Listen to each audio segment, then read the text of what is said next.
All right, Big Mike on the mic. Nice sunrise here on the rollout to TMWC on July 18th. So we got a couple pictures of the sunrise here. Yeah, just so nice in the morning. So anyways, I usually roll out and then meet up with the group somewhere on the road because I can't get up early enough. Experimenting with a few different overlays there so you can see our speed and power, percent slope, your cadence and heart rate. And again, just got the sun going on there. Big group again, week after the big throwdown. I did feel better this week, but yeah, definitely had my ups and downs riding this week. We'll see more of this guy in the red, white, and blue there here later. Going to talk about him later. In case some of you don't know who he is, I will point him out to you. So yeah, we're just we were just cranking up Antonio there. I've changed the speed here of the video. So yeah, we really ain't pedaling that fast in case you haven't figured it out. But I got on this guy's wheel. I like this guy. I'm not sure what his name is. I'm sure. Introduce yourself to me so I can tag you appropriately. But he's a pretty good wheel to be on. Pretty solid wheel to be on. Pretty tall. He's pretty tall, so he manages to push more air out of the way than most, which is a good thing. And I actually ended up on his wheel a bit. There's yeah. We're getting past here. We actually made pretty good time on Antonio. You can see the watts go up and down, the cadence go up and down. It was a good effort. I think actually right here we're getting up close to Rancho. Yeah, we got up to Rancho, then we get the downhill portion and onto the onto the trail. Some of the guys missed the trail. And last week, or a week or two ago, I may have mentioned that we kind of call this Bishop's Corner. There's a nice crash there a couple of years back, so you got to be careful making that transition. But you can see some guys here on the left, Jorge included, trying to get back on the trail, and yeah, kind of tough to make that transition. Then we're transitioning through what I call the chicane again. Been on this guy's wheel quite for a good part of the ride, and you can kind of see the watts we make there, the watts we make onto that transition, and actually the watts previous when we were going onto the trail. And then we turn on down onto Rancho proper, make the downhill. Now we're making the uphill climb towards Melinda. Got a couple fun things here. So here goes blowing by this young guy. I think his name is Sasha. He made a video last week, was out on the ride, and Jorge, look at Jorge wheel sucking there. And then Jorge, I was checking your socks out. You're cool. They match your orange there, but they're so orange they almost look pink. There's the real time pass. Those guys, that impressed me, man. They were flying by there. We were going 28, and they went flying past us, and that thinned the group out somewhat. You'll see how that the group gets thinned out again. I'm increasing the time stamp or the time frame on this thing. So you can see how the group gets spread out and actually a little bit opens up, a little bit of gap opens up. But what's interesting usually on this climb, even when you get a gap opening up there, it usually can close that gap down. And you can see we were doing 4, even 500 watts. So going pretty hard, not super hard, but hard enough. We get up here, make this transition onto the turn. And started to feel pretty gassed here. This is when I start having a conversation with myself, when I start feeling like this after a climb. And I was able to keep my cadence up, my heart rate's pretty good, but here I'm getting distance, I'm getting dropped, and I'm thinking, man, I'm just going to roll this in a little bit, and then I get the little bit of the bite between my teeth, and I decide to try to ramp it up again because I'm just hanging on the back there. And it's like, if I'm going to work, why not work a little bit, get in there, get the toe, get the the benefit of the draft, right? Don't let that gap open up. So I'm talking to myself, I was able to close down the gap, but yeah, anyways, we get up here, up the climb, and then down on the downhill part. I'm always showing the uphill parts for me, not the downhill parts. Again, I tend to excel on the downhills. So you can see I'm doing 0 watts, 40 miles an hour, drafting, not really doing any work. But it's weird. It's still work. Even though you're not pedaling, I always think it's work. So speed's going up a little bit, 42, 44 miles an hour. I get a little lower down on the drops, 48. I don't quite hit 50. There's Jorge. Jorge went blowing by me before. My turn to return the favor. 48, 47, drop a little bit there. I'm trying to squeeze in, get into a draft, pedal a little bit. Then 900 watts and boom, go right, blowing right past guys, thinking I'm going to get out on the front, and then red light. So, So anyways, we transition again back onto the trail there on El Toro. Jorge's on my right-hand side, and some of these young guns up there, again, that Tri kid, wow, he's up there hitting it. Jorge's paying attention. Watch what he does. He's paying attention. He sees him go, and he's like, I'm going to get up there too. And Jorge actually makes it up to that group. I can see him. You can't see him on the camera, but I can see him. And I was happy to just sit in the group here and pedal up the trail, which actually wasn't that easy. So again, in the interest of time, just increasing the speed here of the video. Got the sunlight in there. And there's our red, white, and blue guy again, Jim Bishop. I think I've mentioned him a few times. Jim's been around for a long time. I want to say he's one of the originals on this ride that goes back. I've been doing this ride for about, over 10 years now, and Jim was doing it then and even videoing.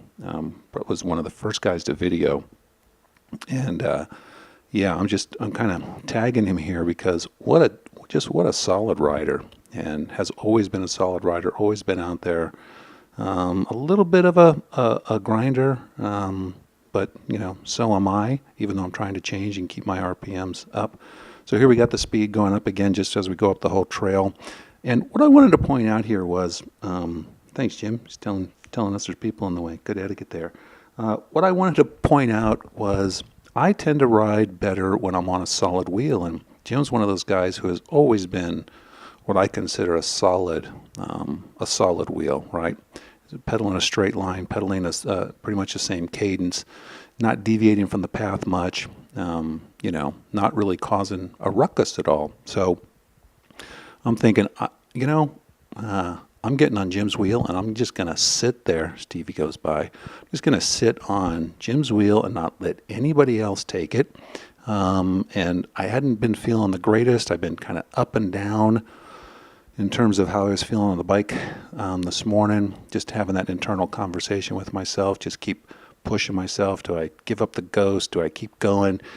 And when you get a solid, reliable guy in front of you like a Jim, they can really help you get through the tougher parts of the ride you're having. So I'd recommend to anybody, find a wheel that you like, whosever wheel that is, and plant yourself on it, and that will really help you navigate through the tougher portions of a ride, if you will. So you can see I'm just glued to Jim's wheel here, just using him. And you'll see what I mean here in a minute by using him. This is such a brutal sport with your friends. You use your friends. But yeah, I kind of, I was just hell-bent for leather to stay on Jim's wheel. And I'm thinking, if Jim can do this, I can do this.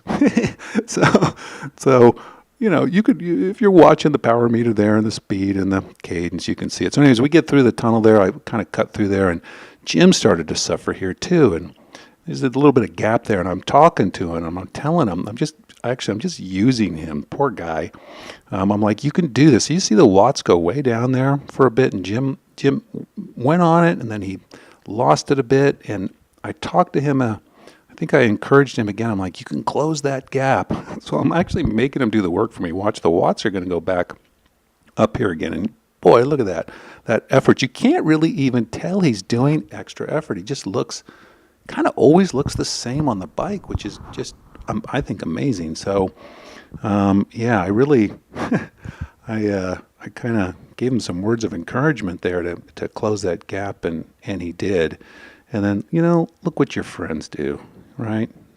Your friend closes the gap. You're doing all that hard work for him. Probably don't even know how hard you're actually working for him. And it's like, okay. So Jim was pretty much done there. And, to be honest, so was I. So here's what I mean. So I get back up to this middle group here, and I'm just trying to hang on to these guys. And again, having that conversation with myself, 400 watts, 500 watts, I'm like, just, come on, just keep going. And man, you got a 5% grade, a big guy like me, trying to keep my RPMs up, making the watts. I'm holding on to the back of this group here. This Pro Eco guy, pretty solid rider, smaller guy. But yeah, then I start drifting off the back again. You can see my cadence goes down, my watts go down, my heart rate is, 160, which is pretty darn good actually. And then my cadence just really drops and get a little bit steeper here. Cadence drops, wattage stays kind of the same, but I'm just, it just ain't happening for me. Get past again. That group, the middle group there, is just eking out the distance. And, I'm going, yeah, just pedal, just you get up to the top, glide down to the bottom, finish the ride, not a bad ride. Just that conversation you just have with yourself. And here I'm even going left to right here on this. So I'm really, in a way, struggling. Usually pretty solid here, but I start yo-yoing to the left and right a little bit. But now I'm wondering, okay, I've managed to limit my loss here.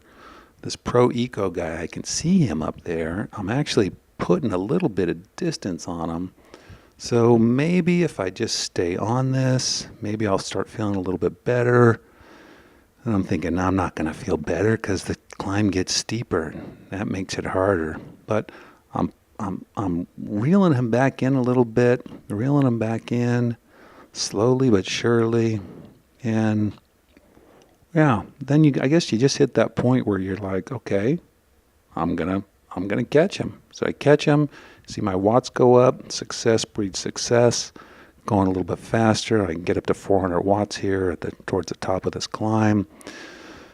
I pass him. I'm looking at the guys in front of me thinking, hey, on the downhill, I wonder if I can get those guys. So I give it a little bit more effort. Look at my cadence is up to 110, 115. My heart rate gets up to 167. So it's really amazing what you can do if you get a little bit of recovery. You keep talking to yourself positively. If you use some of the riders in front of you in a good way, even though you used and tossed aside, you can kind of stay on it. So we get to the top. Start hitting it hard here on the bottom. I get in the drops. Now, this Pro Eco guy that I had passed, he comes into play here because he's actually not that far behind me. I can look behind me to see who's there. Always looking for comrades. And I've got a guy here. I was actually flicking my wrist to have him come around because I was doing a bit of work there. And he does actually come around. I need a little bit of a rest. And then you can use... Two guys can actually work real well together. And we didn't work that great together, but we worked well enough. And you can see those guys up there on the front. We're actually catching them. So we go back. We trade pulls here on the downhill. I did pedal a few times to get some energy in there. Past one guy, you can just once you get in a certain sweet spot, I'd say that sweet spot's about 15 meters behind. It's actually a bit of a draft there. And yeah, you can put some energy into the pedals and you can just kind of get sucked right back up into the group again. So I actually used a fair amount of energy to get back to this group, and I was really determined to get back into this group, which I did. It did hurt me quite a bit. And you'll see that once again, having another conversation with yourself. I'm going 500 watts. I'm like, man, these guys are just, come on, guys. And I'm like, no, you know what? No. So Pro Eco guy passes me. And this is not slow motion. This is me totally spent, spinning at 50 RPMs, going 6 miles an hour up the corkscrew. So I guess I consider this a good ride if I feel like this towards the end of it. And I'm pedaling along. I'm kind of, again, still talking to myself here. you know, boy, do you get off your bike and walk? Nah, you can't do that. Never can do that. But I'm saying, okay, if one more guy comes by me, I'm going to get onto this guy's wheel, and I'm just going to I'm going to do everything I can to plant myself on whatever wheel happens to come by me again. So 55 RPM, 10% grade, 200 watts, 5 miles an hour. It's actually pretty ugly. I'm watching this just kind of laughing at myself here, but hey, we've all been there. So get the gradient changes a little bit. I gain 1 more mile per hour. Nobody's passed me yet, so I'm like, oh, there's somebody. So this guy, Mark, man, thanks, dude. He comes by me and I'm like, okay, I can finish strong here. Let's finish strong. And we're not going very hard, but I'm going harder than I was 10 seconds ago. So pick up the cadence a bit, get up to 8 miles an hour, 9 miles an hour. This guy gets out of the saddle. Wow, I can't do that. And yeah, we're just going through the corkscrew here. I'm making 400 watts now. Sit back down. Actually, I never stood up. Sitting down the whole time. 300 watts, 200 watts, 300 watts. We're going around the corner here. And so I just planted myself on his wheel and just rode it in here towards the end. And dude, thanks, man. I had a lot of guys helping me today. And just keep talking to yourself and keep riding. So re-ride this thing in. I was not going to come around him. That would have been poor etiquette. Guys, if you're sucking wheel like this on a group ride, on a friendly group ride, yeah, just be cool. Don't make the guy in front of you too mad by blowing past him right there at the last second. Although, again, hey, what are friends for? It's all good. So we get up here to the finish, and yeah, what a ride. So get the heart rate back up there, the RPM's up, watts up. So you can do it, right? You can do it, get in shape, keep pushing.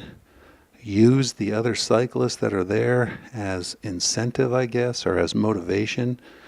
Jim definitely kept me motivated. This guy kept me motivated. The Pro Eco guy kept me motivated.